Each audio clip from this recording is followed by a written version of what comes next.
我们先来设想一个场景，好吧？一位物理学博士，因为用那个就是翻墙软件，在国外的社交媒体上发了些东西，然后就被判了寻衅滋事罪，进了监狱。这个开头听起来其实不算特别罕见的新闻。对，但真正让这个案子变得完全不一样的是，他在监狱里写了一份差不多2万字的自辩和控告书，后来被人称为狱中血书。是的。所以我们今天就是要深入聊聊我们手上的这一整套文件。这里面不光有官方的判决书、起诉书，还有当事人陈经元博士自己写的上诉状。当然，最核心的就是那份血书本身，以及好几篇对它的深度分析。没错，我们今天的任务就是把这个案子从2个层面给它梳理清楚。首先就是官方的定罪逻辑到底是什么，然后也是我们这次的重头戏，就是去剖析陈经元博士是怎么在他的血书里动用了法律、科学，甚至还有哲学，进行了一个怎么说呢？可以说是惊心动魄的智力反击。对，最后我们再聊聊，为什么很多分析都觉得这封信的意义已经远远超出了案子本身了。它成了一份很特殊的时代文件。好的，那我们先从官方的视角切入，拆解一下这个案子。根据你提供的这些法院文件，基本事实其实很清楚。当事人陈经元，博士研究生学历，罪名是寻衅滋事罪。这里我想先停一下，这个罪名，寻衅滋事罪。对，这个得解释一下。在很多法律分析材料里，这个罪名都被叫做一个定义非常宽泛的口袋罪。口袋罪，就是说它的适用范围弹性很大，经常被用来处理一些官方觉得敏感，但又很难用其他具体罪名去定性的行为，特别是言论。明白了，了解这个背景很重要。那它的具体行为呢？判决书上写的是2019到2022年之间，通过翻墙软件在推特上散布虚假言论。结果就是一审判了1年8个月，他上诉了。对，但是2审法院决定不开庭审理，直接驳回上诉，维持原判。好，那我们来看看法庭的定罪逻辑，这个很关键。判决书里有几个核心的指点。第一，就是反复强调公共网络空间并非法外之地，这是一个总的原则。这个说法我们经常听到。对，然后第2点也是最核心的，法庭特别指出了陈经元的身份。他是个博士。没错，一个具有很高的学历和知识水平的人。法庭认为，正因为你学历高，所以你应辨是非。啊，我明白了。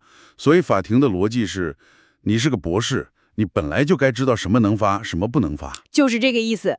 他转发的那些内容被定性成是侮辱、攻击国家领导核心以及我国现行政治体制的图文，所以你的行为就构成了法律上的明知故犯。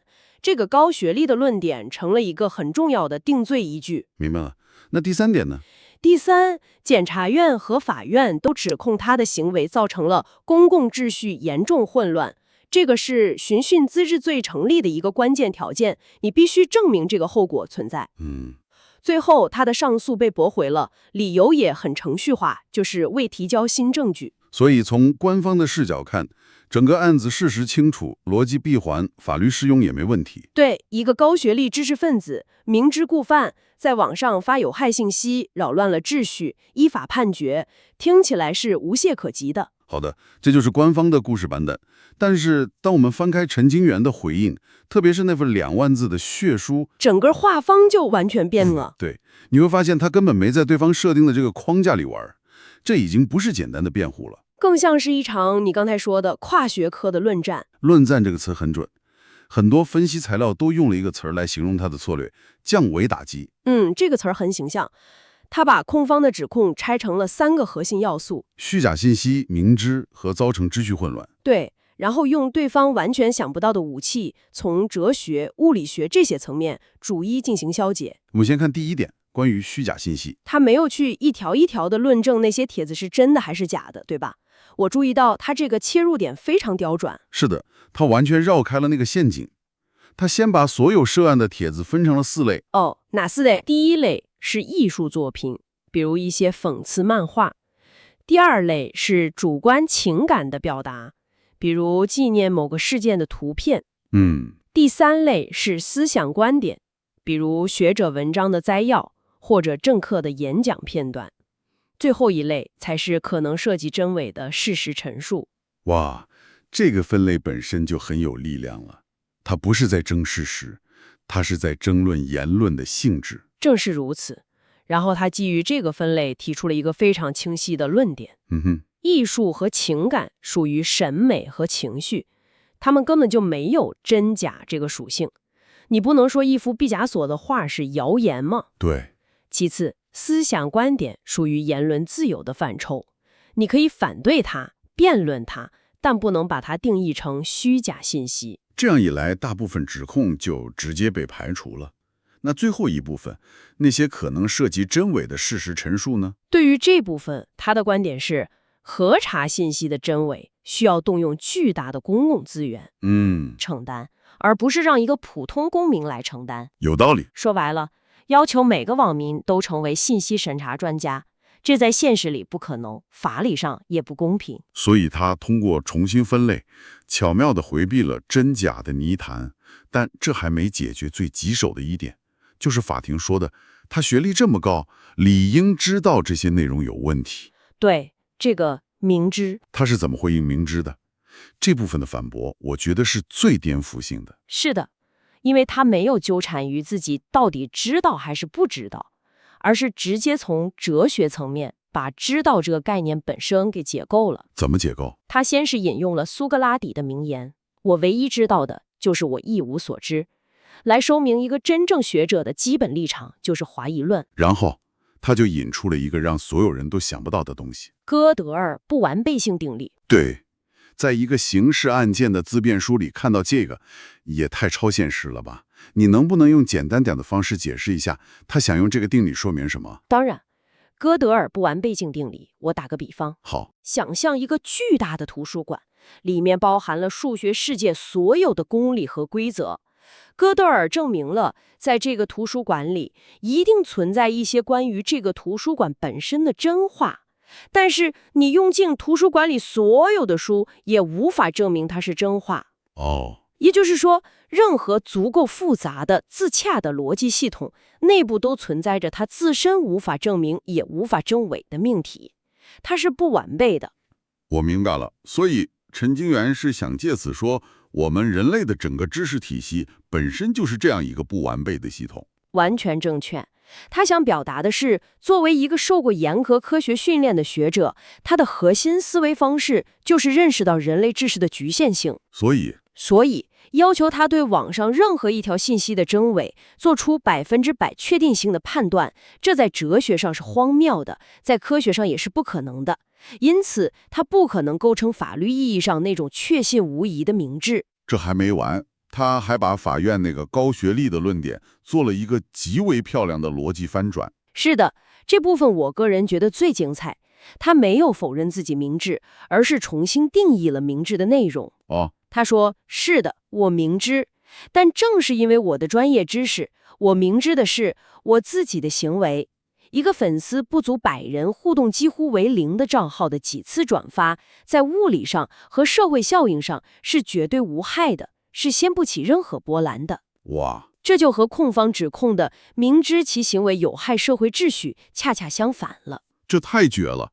所以他把检方用来证明他有罪的逻辑，你学历高，所以你明知，完全反过来。对，变成了证明自己无罪的证据。正因为我学历高，我才明知我的行为无害。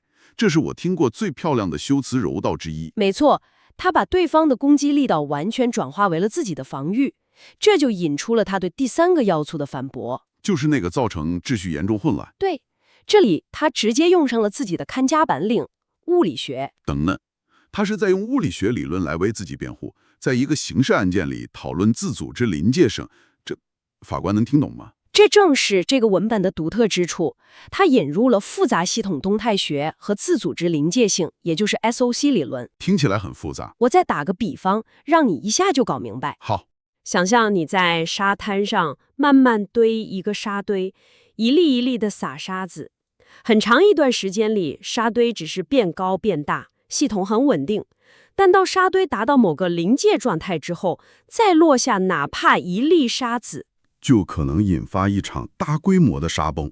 对，这个一粒沙子引发雪崩的现象，就是自组织领主界性。所以他的意思是，社交网络就像那个沙堆。完全正确。他论证说，社交网络是个典型的复杂系统，在这样一个系统里，会不会发生雪崩效应，也就是官方说的严重混乱，取决于2个因素。一是系统本身是不是已经处于高度不稳定的临界状态，二是你这个扰动，也就是转发行为，它的大小和位置。我明白了。他指出，它作为粉丝极少、几乎没影响力的边缘节点，它的转发行为就像一粒被扔在巨大沙堆边缘的沙子，在物理学上根本不可能触发整个系统的扩白。对。这一听起来就像是用一篇科学论文来回应一份法律起诉书。是的。他还用了一个最简单，也可能是最致命的证据来反驳。是什么？他说，那些被当作犯罪证据的帖子，在他被捕后很长一段时间，甚至直到今天，都还存在于网络上，根本就没人看。他就反问，如果这些信息真的像指控说的那样，造成了公共秩序严重混乱，为什么他们还能安然无恙地挂在那儿，而没有被立刻删除处理？这真是个既简单又致命的反驳。如果真的引发了雪崩，那雪崩的痕迹在哪儿？这让整个指控的基础都显得有点站不住脚了。对，这个简单的现实观察，比任何复杂的理论都更有说服力。那么，这一切意味着什么？我们看到了官方的逻辑，也看到了陈金元博士这场系统性的反驳。但从结果来看，2审维持原判，他的辩护在法律上失败了。那为什么多份分析材料都认为这封信本身比案件的判决更重要？因为这封信的性质，怎么说呢？非常罕见。一份分析材料把它形容成一份复合文体。复合文体，它至少有4重身份。首先，它是一份逻辑严密的法律申诉书，严格按照法律要件逐条反驳。其次，它像是一份政治宣言，在探讨言论自由和公权力的边界。同时，它又是一篇深刻的哲学论述，解构了知识与明知。最后呢？最后，他字里行间充满了中国古典士大夫那种以我谢剑轩辕式的悲愤和决绝。它是一份写信控诉。你提供的材料里有分析，甚至把它和屈原的《离骚》、苏格拉底在法庭上的申辩篇相提并论，这种评价是不是有点太高了？这种比较不是说他们的文学或哲学成就相当，而是在说他们的精神核心有相似之处。他们都记录了一个个体在面对不可抗拒的国家机器时，没有选择沉默或者求饶，而是选择动用自己毕生的学识和智慧，进行一场关乎理性和尊严的抗争。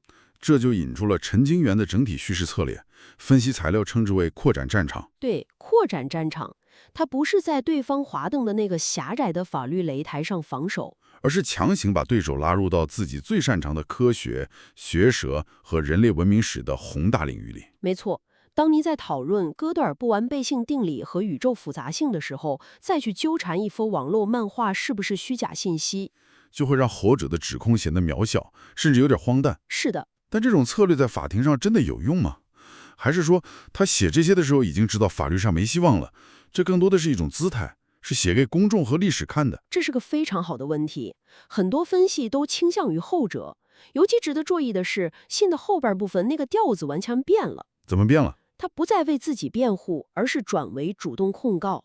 他实名指控昆明市的司法系统是一个司法黑帮恶势力团伙。哇！他详细列举了他在被捕和审讯期间遭遇的刑讯逼供、程序违法、司法腐败等等，他称之为有组织的犯罪行为。这让这份信从一份辩护章升级成了一份控告书。对，而且据他信中所述，这份控告信还被监狱拒绝转交了，这又给这封信增加了一层悲剧色彩。是的，所以这是一份充满了 logos， 也就是严密逻辑的文本，但同时又充满了 pathos， 就是身处绝境的强烈情感。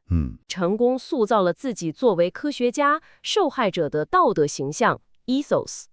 分析指出，正是这种知识的冷静与情绪的炽热同时达到极点的特质，让这份文本产生了巨大的冲击力，也让它超越了一般的法律文件。是的，我们从一个关于转发推文的刑事案件开始，一路聊到了哥德尔不完备性定理、复杂系统理论，还有一份被比作《离骚》的狱中来信，这个跨度地区很大。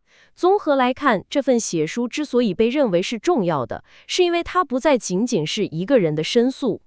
他以一种罕见的、详尽的方式，记录了一位当代知识分子在身陷囹圄的极端压力下，如何将他毕生所学物理学、哲学、法学锻造成思想的武器，进行一场理性的、有尊严的抗争。